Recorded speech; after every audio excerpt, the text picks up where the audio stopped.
Nithyananda.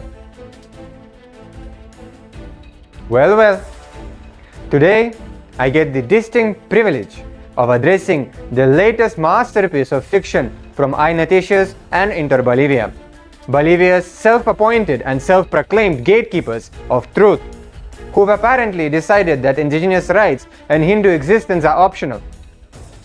What you call as journalism, we call as calculated hit job, dressed up as concern, aimed at indigenous sovereignty and anyone daring to stand with it.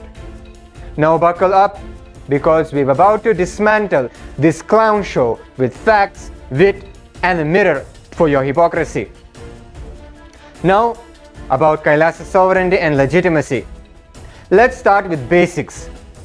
Who died and made iNoticias and Inter Bolivia the arbiters of nationhood? Last time I checked, even the United Nations doesn't get to play the game with red stamp and a gavel.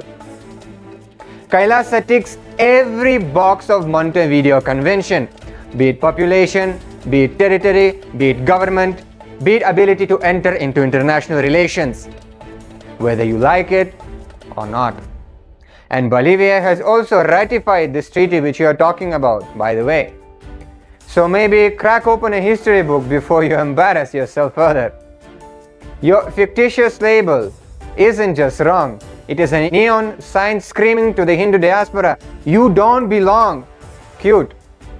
Where have you heard this tune before? Oh right, every time someone's warming up for a pogrom. Nice legacy you've been building up there. Now on agreements with indigenous communities. Oh, bless your hearts. Clutching pearls over conservation partnerships between the United States-based Hindu organization and Bolivian indigenous communities. Newsflash! These aren't land grabs. They're agreements that gasp respect. They respect indigenous ownership and sovereignty.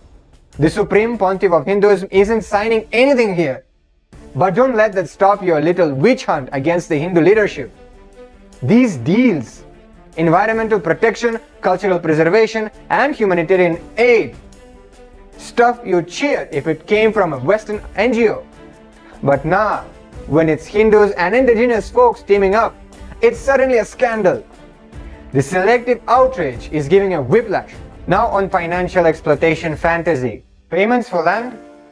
Try investments in community development and conservation managed by the communities themselves. Because, shocker, indigenous people can handle their own affairs. Your implication that they can't spot a fair deal without your babysitting is big colonial vibes. And while you're obsessing over these consensual partnerships, where is exposed on the extractive industries cutting indigenous lands for profit? Oh right, that doesn't fit the Hindus are the bad guys narrative. Tell me, do you practice the double standards in front of the mirror, or does it just come naturally? Now on indigenous sovereignty and rights. These partnerships honor indigenous sovereignty, written right into the agreements, respecting their autonomy under Bolivia's constitution, Article 30, which says that they got self-determination, and moreover, even the United Nations Declaration backs their rights to global connections. But here you are, acting like they need your permission to pick their friends. That's not journalism, that is colonial flashback, pretending to be a hot take. The real threat to indigenous rights? Your sanctimonious meddling, trying to gatekeep who they can work with. Now, regarding the Supreme Pontiff of Hinduism. The personal attack on the Supreme Pontiff? A masterclass in religious persecution with a side of bad faith. Self-proclaimed guru? His lineage is more than 10,000 of years older than your media outlet, recognized by legit Hindu authorities like the 68 Jagadguru Shankaracharya and over 1,000 other prominent Hindu pontiffs and so many more others. Courts worldwide have cleared him, be it the Gujarat court, the United States court, the Karnataka court, plus Interpol's not buying your anti-indigenous racist smear campaign. Keep pushing debunked lies though. It's a bold strategy for when journalism is just a code for vendetta. Now on the indigenous rejection line. Indigenous community reject KAILASA. Wow! Bold claim for something you pulled straight out of thin air. No legit leaders have said this, unless you count some random loudmouth from cherry-picked to fit your narrative. You're not just gaslighting, you are trying to puppeteer indigenous voices into divide and conquer racist tactics and playbook. Classic move. Meanwhile, real communities partnering with Hindus are getting your intimidation threats. Stay classy, Bolivia's finest. Now on the government relations and political controversy. Meeting with officials is controversial now? Someone alert diplomats ever. It's just how the world works. But when Hindus and indigenous groups do it, it's a scandal worth of your breathless headlines. The Supreme Pontiff of Hindus isn't even on this. But why let the facts ruin a good smear? Your double standards so obvious. It's practically a blind board. Westerners can smooth, but brown folks better stay quiet. Now about the environmental protection, not exploitation. Calling conservation partnerships exploitation is so Orwellian, it deserves a standing ovation.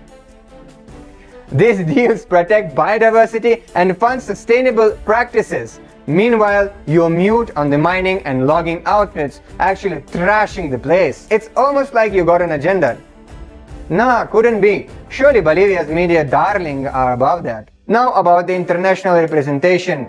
False representation at the United Nations. Hindus and indigenous reps follow the same rules as everyone else there. The United Nations has published 22 reports on our persecution, and in 7 of them upheld our juridical statehood. Guess they didn't get your memo that we are not real. You'd never call out Western NGOs for the same participation, but I get it. Brown voices at the table just hit different for you. Now regarding the threats, you mean legal notices asking you to stop lying? That's not intimidation, that is accountability. Maybe you should try it sometime. No evidence, no specifics, just vibes. If vagueness were an Olympic sport, you'll take gold. Now about the size and population of KAILASA. KAILASA serves 2 billion born and practicing Hindus globally while having specific citizens. Sorry if that is too nuanced for your headlines. 2 billion inhabitants. A twisted riff of our mission, not censors. And that unknown island of Ecuador bit.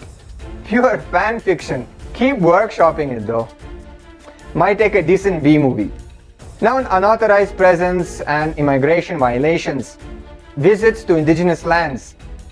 Invited by the folks who own them per their constitutional rights. Immigration violations? Everyone has got their papers. Where is your proof otherwise?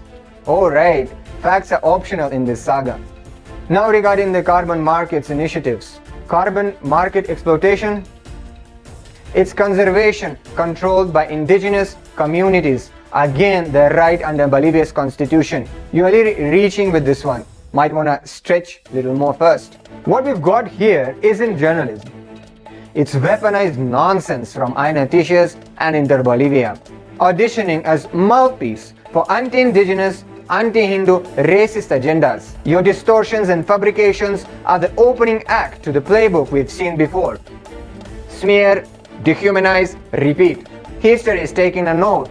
And spoilers, it doesn't end well for the complicit. To indigenous communities, getting this hit, we've got your back. To the world, keep watching. Truth has got a way of outlasting bad headlines.